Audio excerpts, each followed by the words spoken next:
appreciate the 47th ASEAN Summit and related summits.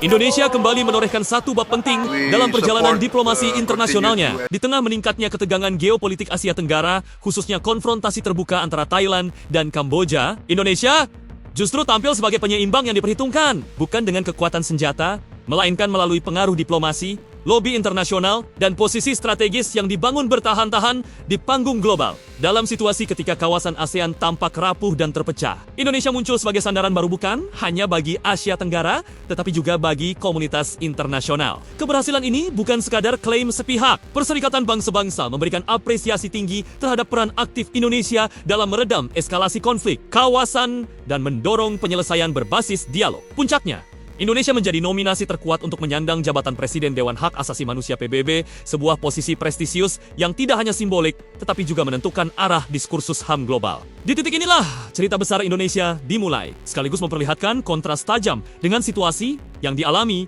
negara tetangga, Malaysia. Cerita ini bukan kisah yang berdiri sendiri. Indonesia melebarkan pengaruhnya ke dunia setelah memenangkan voting penting di kawasan Asia Pasifik. Dalam pemungutan suara tersebut, Indonesia berhasil mengungguli Thailand secara telak dalam perebutan posisi Presiden Dewan HAM PBB. Dari total 47 negara yang hadir, Indonesia meraih dukungan sekitar 34% suara, sementara Thailand hanya mengantongi sekitar 7%. Selisih ini bukan sekadar angka, melainkan cerminan kepercayaan internasional terhadap kredibilitas diplomasi Indonesia. Kemenangan tersebut disambut dengan antusias oleh Menteri Hak Asasi Manusia, Natalius Pigai.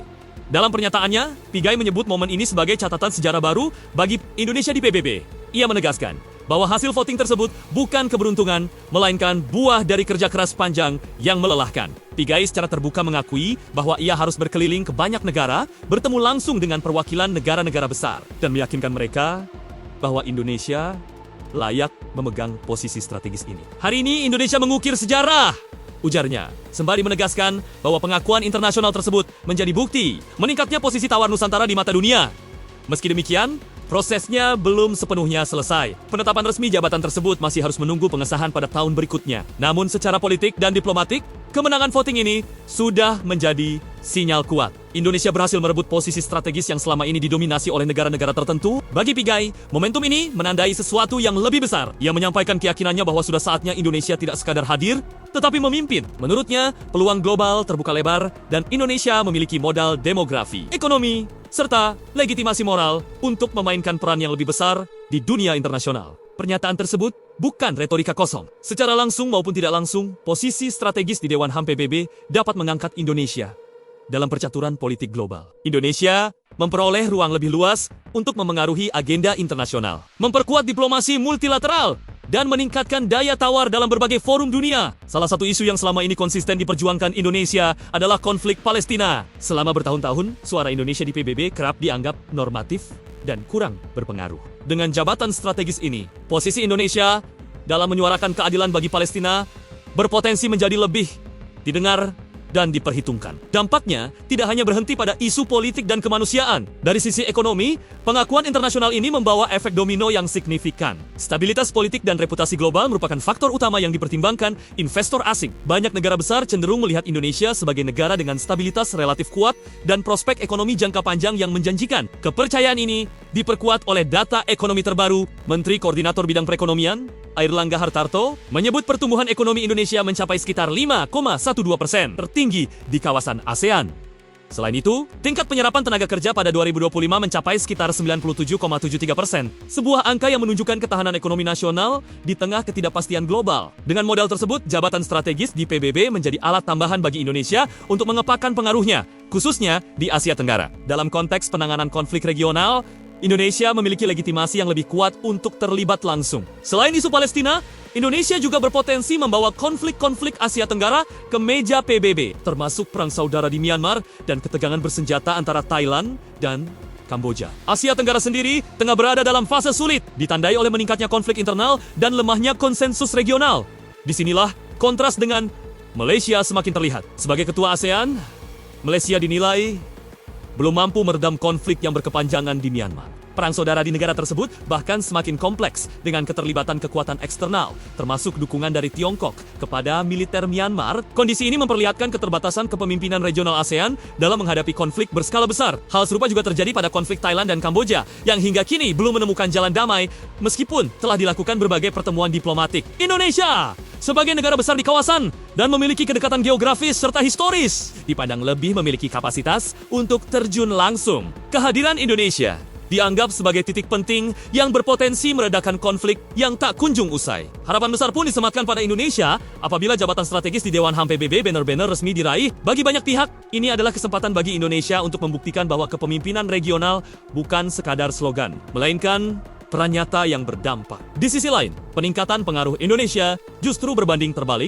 dengan kondisi Malaysia. Negeri jiran dinilai semakin tenggelam dalam beang-beang Indonesia, baik di tingkat ASEAN maupun global. Status Malaysia sebagai ketua ASEAN dinilai tidak cukup menolong ketika konflik kawasan justru semakin memanas. Kegagalan meredam eskalasi konflik regional diperparah oleh munculnya persoalan internal yang mengguncang stabilitas politik domestik. Baru-baru ini, Malaysia diguncang konflik politik terbuka antara dua tokoh besar, Mahathir Mohamad dan Anwar Ibrahim. Mantan Perdana Menteri Mahathir secara resmi melaporkan Anwar Ibrahim, yang kini menjabat sebagai Perdana Menteri, ke pihak berwenang. Perseteruan lama yang kembali mencuat ini telah sampai ke meja kepolisian dan menimbulkan kegaduhan nasional. Mahathir menuding Anwar terkait perjanjian dagang Malaysia dengan Amerika Serikat yang dinilai merugikan kedaulatan negara. Perjanjian tersebut diketahui memberikan pengurangan tarif perdagangan dari 25% menjadi sekitar 19% bagi Malaysia. Langkah ini diambil pemerintah Anwar sebagai upaya keluar dari tekanan perang tarif yang digagas oleh Presiden AS, Donald Trump.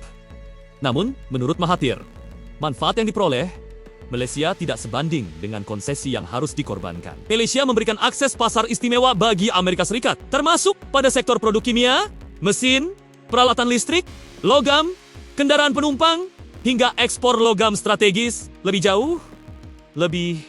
jauh, Malaysia juga disebut harus melonggarkan batas ekspor mineral penting dan logam tanah jarang kepada Amerika Serikat. Kebijakan ini dinilai sangat menguntungkan Washington, yang sebelumnya kesulitan memperoleh pasokan logam tanah jarang akibat pembatasan ekspor dari Tiongkok. Dengan kebijakan tersebut, perusahaan-perusahaan pertambangan raksasa AS berpotensi memperoleh izin operasi jangka panjang di Malaysia. Bagi Mahathir, kondisi ini merupakan bentuk ketergantungan berbahaya terhadap kekuatan asing. Dalam pernyataannya, Mahathir menegaskan bahwa keputusan tersebut diambil tanpa mempertimbangkan kepentingan nasional secara matang. Ia menyebut langkah itu sebagai tindakan yang mengabaikan kedaulatan Malaysia dan berpotensi menyeret negara ke dalam ketergantungan jangka panjang terhadap pengaruh asing. Berdasarkan laporannya, Mahathir menuduh Anwar melanggar sejumlah pasal dalam hukum pidana Malaysia terkait sabotase dan tindakan yang merugikan demokrasi parlementer. Kembalinya konflik lama antara Mahathir dan Anwar membuat Malaysia berada dalam situasi politik yang rawan. Dengan populasi lebih dari 36 juta jiwa, gejolak politik semacam ini berpotensi memicu krisis yang lebih luas. Sepanjang 2025,